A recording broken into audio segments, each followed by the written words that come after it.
अंबिका बाबू की जयंती को लेकर एलएन कॉलेज में विवाद छिड़ा हुआ है। प्रिंसिपल की प्रतिक्रिया आपने देखी है अजीब तरीके की, क्या कुछ कहेंगे इस मुद्दे पर? मैंने जब आपके चैनल पे ही देखा उनका बयान तो मुझे थोड़ी हंसी भी आई, क्योंकि एक प्राचार्य हैं और सोचिए कि एकेडमिक हैं, तभी तो वो इतने बड़े संस्थान के प्राचार्य हैं।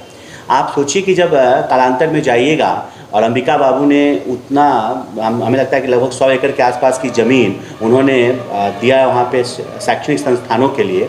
अगर वैसे शख्सियत की कॉलेज में मूर्ति लगी है और उनके जन्मदिवस पे या फिर उनके पुण्यतिथि पे अगर वहाँ कोई कार्यक्रम नहीं हो रहा है, उनके मूर्ति पे धूल मिट्टी पड़ा है, तो कहीं ना कहीं उनकी आत्मा भी वहाँ से रो रही होगी, क्योंकि उन्होंने अपनी जो ज़मीन दान दी है। तो क्या एक ऐसे व्यक्ति को सम्मान भी नहीं मिलना चाहिए? और जब वो कॉलेज की प्राचार्य हैं तो उनका दायित्व बनता है कि वो कॉलेज में उनके जन्मदिवस पे या उनके पुण्यतिथि पे धूमधाम से कार्यक्रम करवाएं वहाँ पर, और लोगों के बीच में उनके कृतित्व और व्यक्तित्व के बारे में बताएं, छात्र छात्राओं को बताएं, क्योंकि आज वर्तमान समय में अंबिका बाबू जैसे लोगों की कमी हो गई है। आज अगर कहीं पे शैक्षणिक संस्थान खोलना हो तो आप देखिएगा कि अब सामने लोग नहीं आ रहे, भूदाता सामने नहीं आते हैं। कारण है कि ज़मीन भी महंगी हो गई है और वो जज्बा नहीं रहा। ऐसे में अगर हम अंबिका बाबू की कहानी बच्चों को बताएंगे कि किस प्रकार से अरबों की ज़मीन, आज अगर उसके अगर वैल्यूएशन निकालिएगा उस कॉलेज की ज़मीन का तो अरबों में होगा। अरबों की ज़मीन सिर्फ एक सम्मान की खातिर, इज्जत की खातिर, और हमारे समाज के बच्चे पढ़े। समाज का मतलब सिर्फ एक जाति विशेष नहीं, समाज हमेशा से सभी जाति और धर्मों के समूह को समाज कहते हैं। आज एलएन कॉलेज में सभी जाति और धर्मों के बच्चे पढ़ते हैं, सभी जाति धर्म के बच्चे पढ़ रहे हैं। तो मुझे लगता है कि ऐसी परिस्थिति में प्रिंसिपल मैडम के द्वारा जो आपके साथ जो व्यवहार किया गया वो कहीं से उचित नहीं था।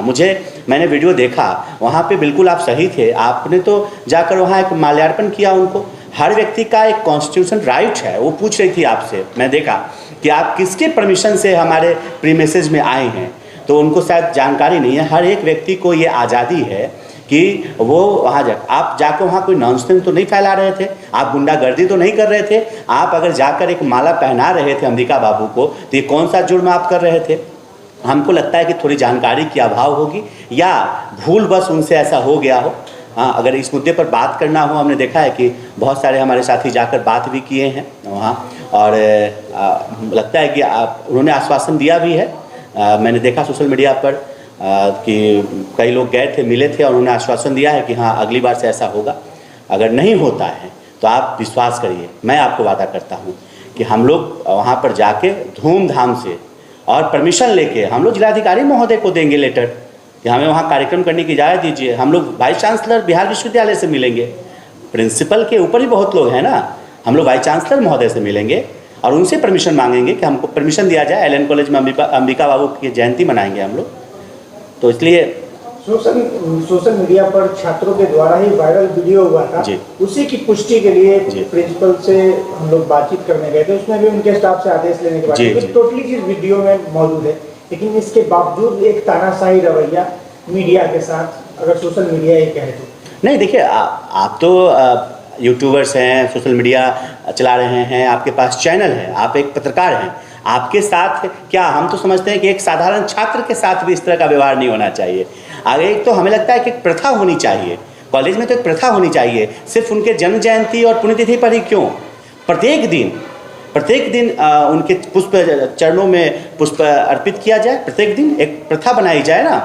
छात्र छात्राओं को भी तो मालूम होना चाहिए कि इतना बड़ा जो संस्थान है ये तभी ना बना जब वो भूदाता सामने आए। अगर वो ज़मीन ही नहीं देते, वो भी सोचते कि भाई मेरे आने वाले पीढ़ी के लिए बड़ा एसेट है, इसको रखे रहें, कितना सोचिए ना, कितना बड़ा दिल रहा होगा। आप कल्पना कीजिए, आज धूड़ भर ज़मीन के लिए भाई भाई में लड़ाई होती है। सोचिए कितना बड़ा उनका कलेजा रहा होगा कि सैकड़ों एकड़ ज़मीन वो ऐसे ही दे दिए होंगे। तो निश्चित रूप से ये कहीं से भी शोभनीय व्यवहार उनका नहीं था आपके प्रति।